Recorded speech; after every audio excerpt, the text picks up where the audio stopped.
Welcome to One on One, the Daily Items weekly digital program featuring Susquehanna Valley newsmakers interviewed by Daily Item reporters. Today's guest is Susquehanna Valley ARC Director Robert Roush, interviewed by Justin Strawser.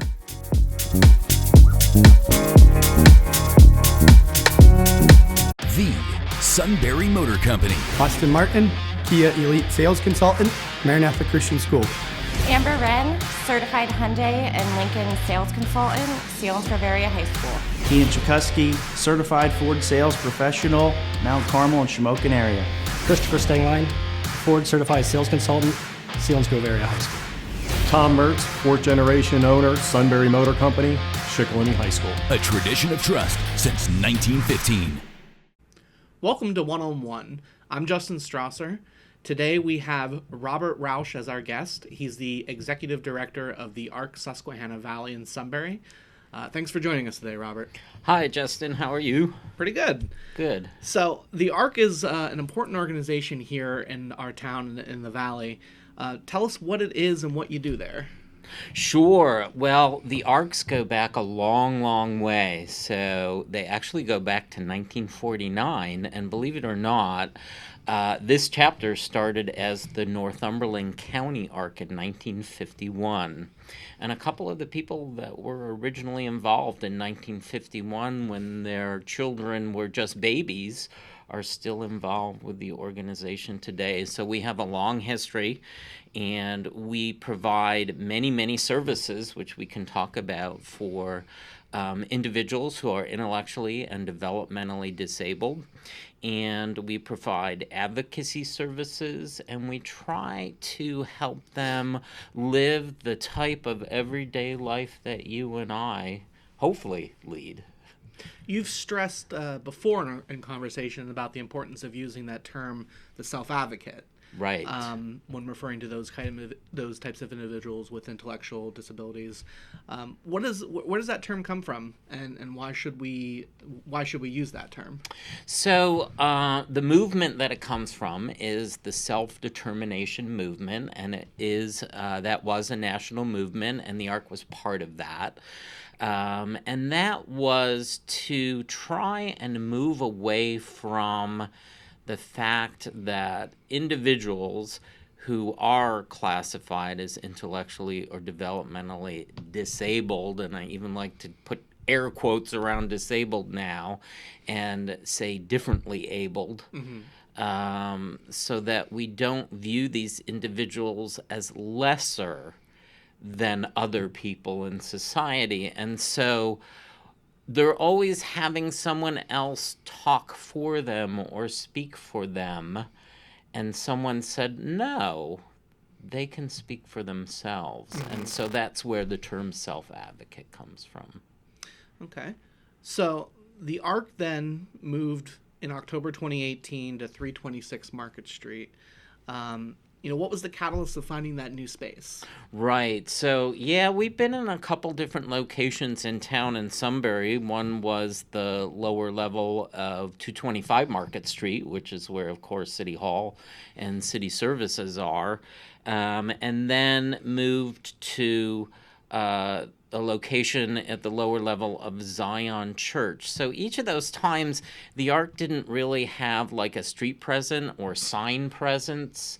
And it wasn't clearly visible to the public, in addition to not being on a flat entry or at grade level for individuals who have to use wheelchairs. So those kind of two things drove us. But it was really ultimately the fact that we were running out of space where we were. We had about 1,300 square feet, and now we have almost 4,000 square feet to run programs. And we fill that space, many times per month. We can fit about 70 or 75 people in that space, and we have classes, and we do the arts, including culinary arts, which means we serve meals to individuals as well. Not like as a soup kitchen, but like once a month we have a gathering and a meal that we serve. One of the things that stuck out to me when we had spoken before about the move is nothing against the church, obviously, you said, but there was no visibility. It was in a basement, and that was right. not how you wanted these. Yeah, types our of individuals entrance to be. was off the rear of the education wing of the church. And there was a little engraved sign that said the ARC Susquehanna Valley, but there wasn't our logo. There was no way to really know for sure how to get to our office. We had a couple signs with arrows, that sort of thing. So it wasn't easy to find us, and then it wasn't necessarily easy to access our office. And now it is. I think one of the things you said was these people deserve that kind of visibility. They do. These people very much deserve the pride of their own place and their own location, and the ability to decide what goes on there. And so the space is bigger, and what are some of the other benefits that you have there at 326? Yeah, 326 326 Market Street. So the space is not only bigger, but we have central air conditioning, which seems good. like a small Especially thing, but this right summer now so it's far. summer. Exactly. So that is a very big thing. We always struggled with that. And we also have that, I mentioned the meals. We have the kitchen in the back, and we have the ability to teach like culinary services, that sort of thing. And we're easily able to adapt the space with our tables and chairs for whatever we have going on next, so to speak. We can clear them all away, and we have exercise programs like our Wellness Wednesday program that starts back up in September. So it's just much easier to move around and get things done, and we're the ones making the decisions about it. We don't have to go and put in an application, may we use this room, that sort of thing. You bought the building, right? So we did purchase the building. Before you were just renting the space. Right, before we had always rented the space.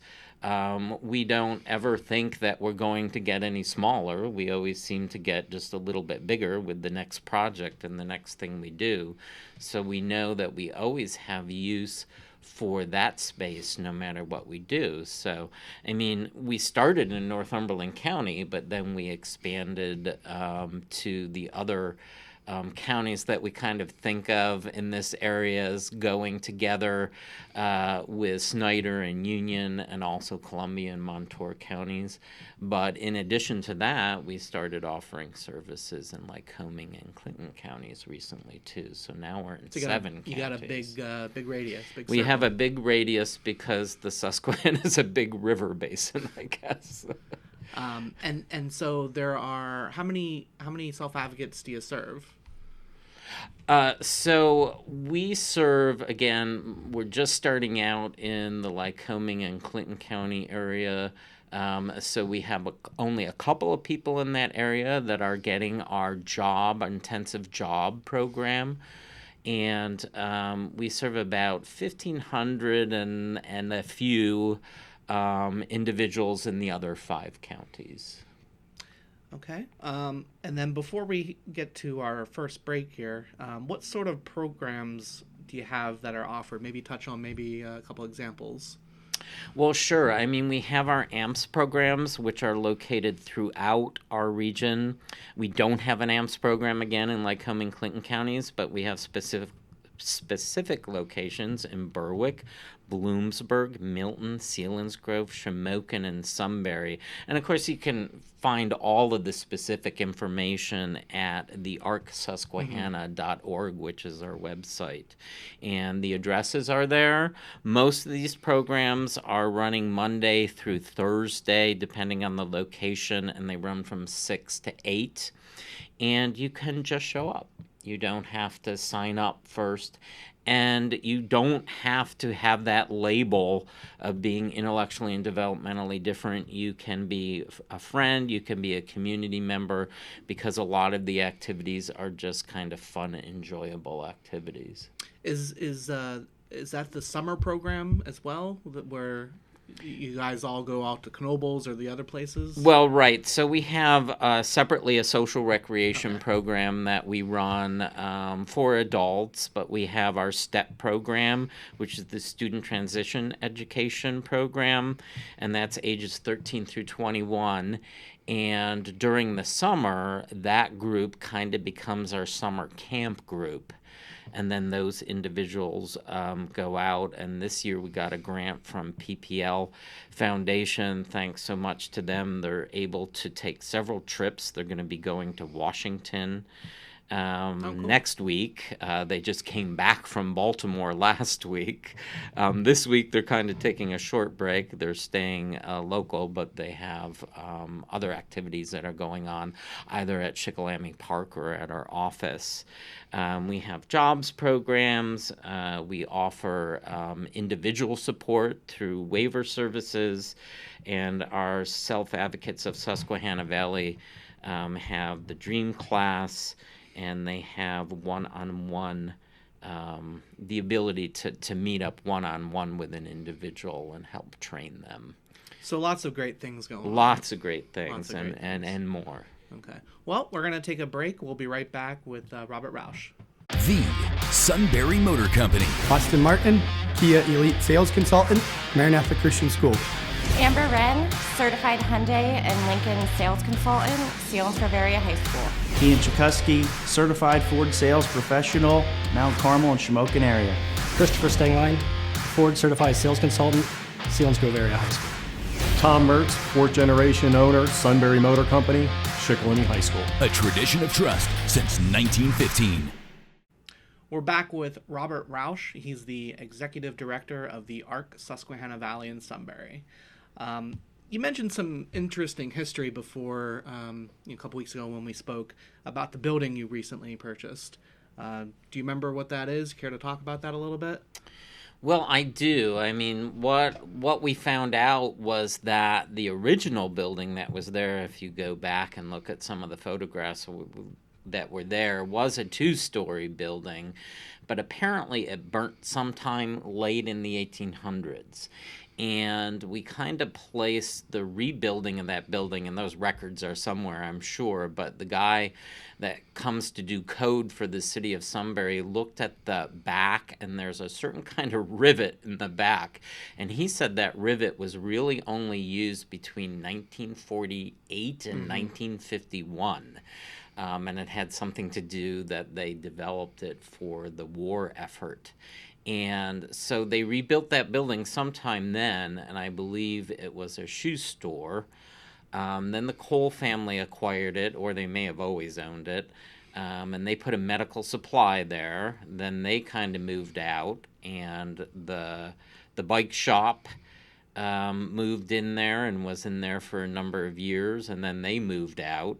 And the Cole family went back and kind of finished running their medical supply business there, and then they retired before we purchased the building. So it's really only had a couple of owners over its entire history. And it has a fire history and being rebuilt. So. Yeah, exactly. Now it's only one story, which was appealing to us. It helped save us from having to deal with either a second floor that we would have to rent as an apartment or have to try and access with an elevator, and we didn't want to get involved with that. Okay. You said you're from Western New York. I'm originally from Buffalo, New York. How did you find yourself in this area and doing the job that you do?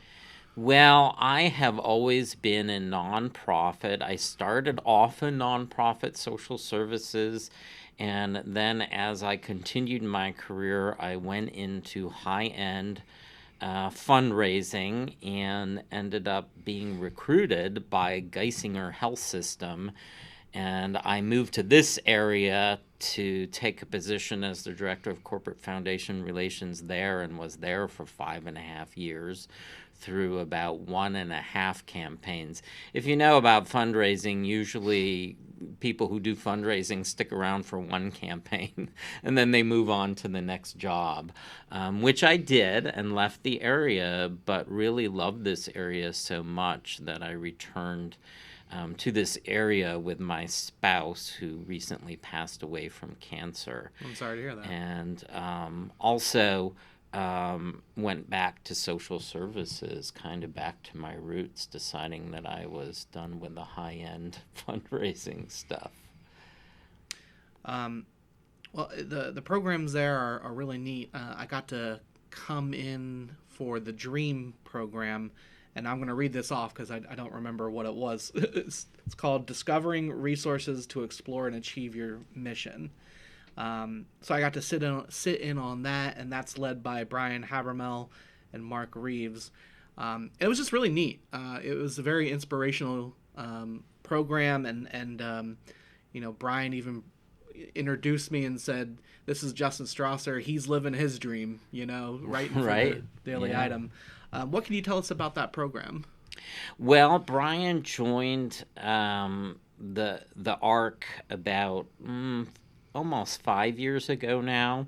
And so he was kind of separately involved with an organization called Parent to Parent.